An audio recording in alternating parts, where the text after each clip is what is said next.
So dear friends, आज हम चर्चा करेंगे मिनर्वा मिल्स केस के बारे में। और यह जानना ज़रूरी है कि मिनर्वा मिल्स केस के तहत संविधान के जो मूल संरचना संबंधित जो सवाल थे उस पर ज़्यादा विचार किया गया और महत्वपूर्ण निर्णय किए गए। लेकिन मिनर्वा मिल्स केस जानने से पहले हमें ये भी देखना ज़रूरी है कि इसके पहले 1976 में 42nd अमेंडमेंट के द्वारा दो क्लॉज आर्टिकल 31 में इंसर्ट किए गए थे। आर्टिकल 31 के तहत directive principles of state policy को ज़्यादा महत्व दिया जाता है और इसमें दो क्लॉज और भी जोड़ दिए गए, जिसमें यह है कि पहला क्लॉज या धारा के तहत any legislation made to implement any policy of DPSP would not be void even if it is inconsistent with or takes away or abridges any of the rights under Article 14, that is right to equality, and Article 19, that is right to freedom। कहने का तात्पर्य यह है कि article 14 और article 19 जो कि समानता का अधिकार देता है और स्वतंत्रता का अधिकार देता है, उसके विरुद्ध भी अगर कोई लेजिस्लेशन कानून पास किए जाते हैं DPSP को इम्प्लीमेंट करने के लिए, तो वह वॉइड नहीं होगा, वह अमान्य नहीं होगा। दूसरा धारा क्लॉज बी जो जोड़ा गया, उसमें यह कहा गया कि any legislation for implementing DPSP would not be subject to any judicial review on any ground. कहने का तात्पर्य यह है कि कोई भी लेजिस्लेशन अगर बनाई जाती है DPSP को कार्यान्वित करने के लिए, तो उसका जुडिशियल रिव्यू भी नहीं होगा, अर्थात उस पर कोर्ट कोई निर्णय नहीं देगी, उसको समीक्षा नहीं करेगी, उस पर उसकी जांच नहीं करेगी। मतलब उसको पूरे देश को मानना होगा किसी भी तरह से, और किसी भी ग्राउंड पर उस पर कोई सवाल पैदा नहीं होगा किसी भी कोर्ट के समक्ष। अब इन दोनों क्लॉजेज, दोनों धाराओं के समक्ष मिनर्वा मिल्स का क्या डिसीजन हुआ। मिनर्वा मिल्स केस में सुप्रीम कोर्ट ने ये निर्णय लिया कि अगर लेजिस्लेशन बनाई जाती है और उसके तहत DPSP के जो आर्टिकल हैं 39B और आर्टिकल 39C, उसमें क्या है, आर्टिकल 39B और 39C में यह है कि अगर भौतिक संसाधनों को एक हाथ में सीमित करने के विरोध में, या कॉन्सेंट्रेशन ऑफ वेल्थ कुछ ही हाथों में हो जाए उसके विरोध में कुछ कानून बनाए जाते हैं, तो यह कानून भले ही फंडामेंटल राइट के विरोध में जाता हो, यह कानून अमान्य नहीं होगा, इसे मानना होगा।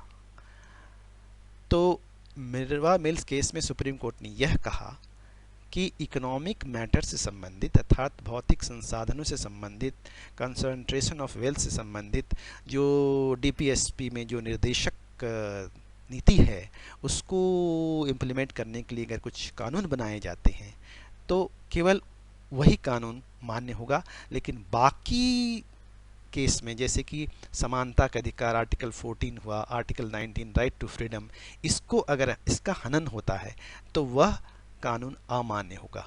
दूसरे शब्दों में कहें तो केवल आर्थिक मुद्दों पर अगर ऐसे कानून बनते हैं जो कि राइट टू इक्वलिटी और राइट टू फ्रीडम के विरोध में जाते हैं, तो ऐसा कानून केवल मान्य होगा। बाकी कानून जो कि DPSP को कार्यान्वित करने के लिए बनाए जाएंगे वह मान्य नहीं होगा। दूसरा क्लॉज में क्या था, दूसरा क्लॉज में था कि any legislation for implementing DPSP would not be subject to any judicial review. उस पर जुडिशियल रिव्यू नहीं होगा, उस पर दोबारा कोर्ट समीक्षा नहीं करेगी, उस पर दोबारा कोर्ट जांच नहीं करेगी कहाँ तक सही है गलत है। तो इस संबंध में मिनर्वा मिल्स केस में कहा कि यह कानून, यह लेजिस्लेशन अमान्य है, इनवैलिड है, यह गलत है, असंवैधानिक है, गैर कानूनी है, ये घोषित कर दिया और उसे खारिज कर दिया।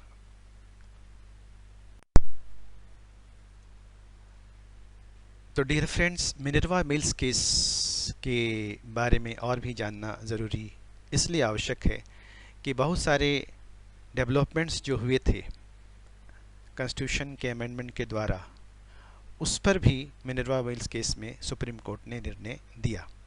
अब इसके डेवलपमेंट्स क्या हुए थे इस केस के पहले, वो जानना ज़रूरी है। तो 1971 में 25th अमेंडमेंट के द्वारा कॉन्स्टिट्यूशन में बदलाव किए गए।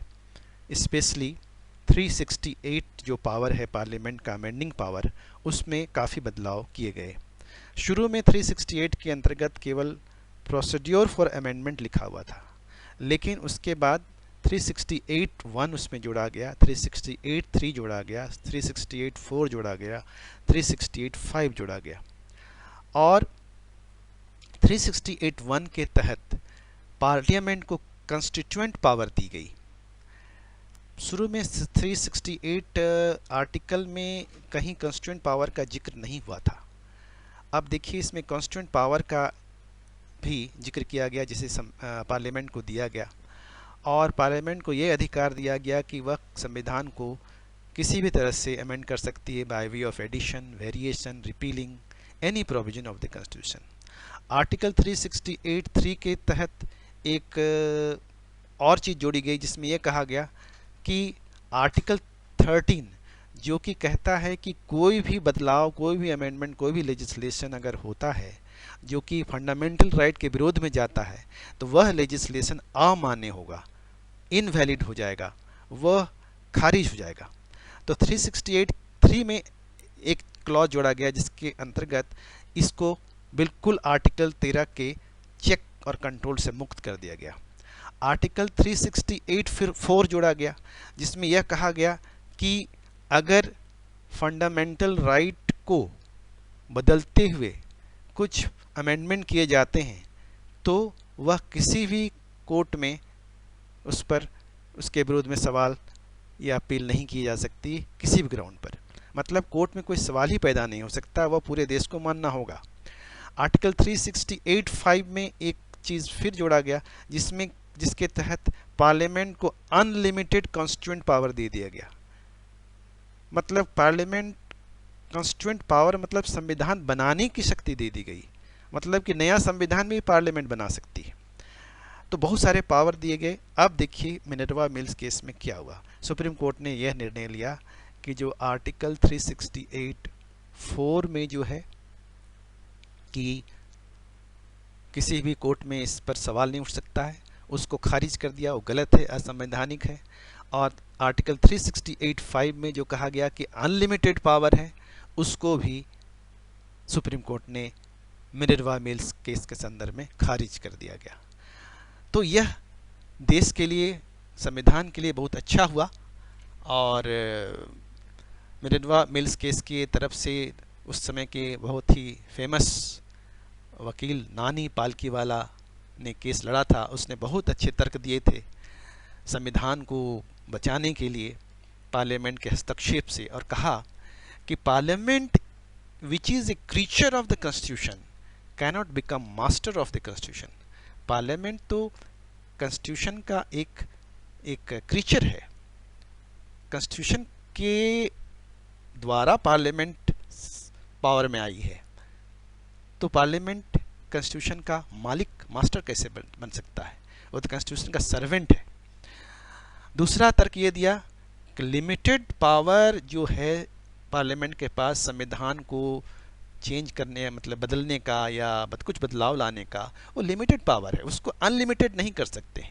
ऐसा पावर नहीं दिया जा सकता पार्लियामेंट को कि सारे कॉन्स्टिट्यूशन को ही वो बदल डाले, वो डिस्ट्रॉय कर दे। एक केयरटेकर, बोला कि पार्लियामेंट एक केयरटेकर की तरह काम करेगी। एक केयरटेकर जो है वो पूरा बिल्डर नहीं बन सकता है, वो संविधान को जैसे चाहे वैसे ही उसको नष्ट नहीं कर सकता है, नया संविधान नहीं बना सकता है। तो ये बहुत महत्वपूर्ण निर्णय हुआ और हमारा संविधान इसकी वजह से सुरक्षित है, क्योंकि ये लैंडमार्क डिसीजंस हुए हैं। इस डिसीजंस की वजह से कुछ बहुत सारे महत्वपूर्ण तत्व, सिद्धांत